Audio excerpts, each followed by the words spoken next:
You ever notice this? Give someone like 10 seconds of any situation and they already know who they want to win.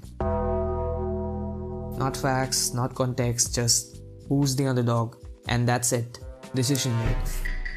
And if you already think about it, that's kind of insane.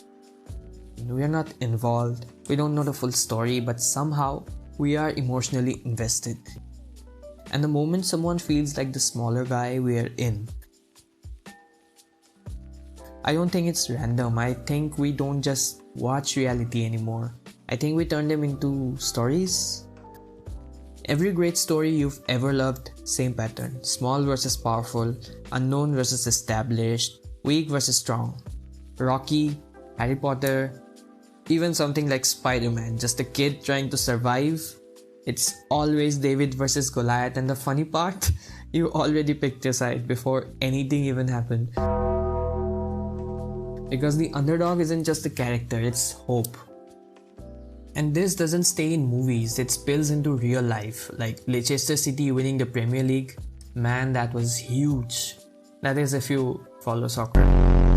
Well, now, people just don't watch underdog stories. Sometimes they create them. Now, take that exact instinct and move it into politics.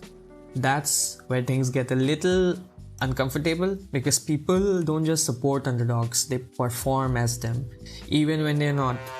You'll see powerful leaders talking about the whole system is against them, like they're the outsider, like they're fighting something bigger, and you're sitting there like, wait, aren't you the powerful one? But it works because people don't connect with power, they connect with struggle. But here's the part no one likes to talk about. The underdog isn't always right. We just assume they are because the story feels better that way. Think about some movies where this flips. The Dark Knight? Well, Joker feels like the chaotic outsider going against the system, but he's not someone you should be rooting for. Or Fight Club. At first it feels like one guy breaking free from the broken world, and then it slowly turns into something way more messed up. But by then, we are already emotionally invested. Now, that's how strong the narrative of an underdog is. You're pulled in first, and then you ask questions later. Now take all of this and apply it into a global conflict. The moment something big happens, people don't just follow the news, they start asking who's the underdog, who's the villain, whose side am I on? And it happens fast, like really fast. And the internet, it makes this 10 times more intense because platforms don't reward complexity, they reward clarity, emotion, speed. So what spreads the fastest? Not the most accurate explanation, no. The cleanest story? Never. The faster something spreads, the simpler it had to become. That's why you see things like memes about war, World War III jokes, threads spreading entire conflicts in 5 tweets, and you're just sitting there like, how did something this serious turn into content this fast? But honestly, this isn't because people don't care. It's because they're trying to. This is what we do when something feels too big, too complex, too out of control. We shrink it, turn it into a story, pick a side, feel like we understand it. But not everything fits into a clean story.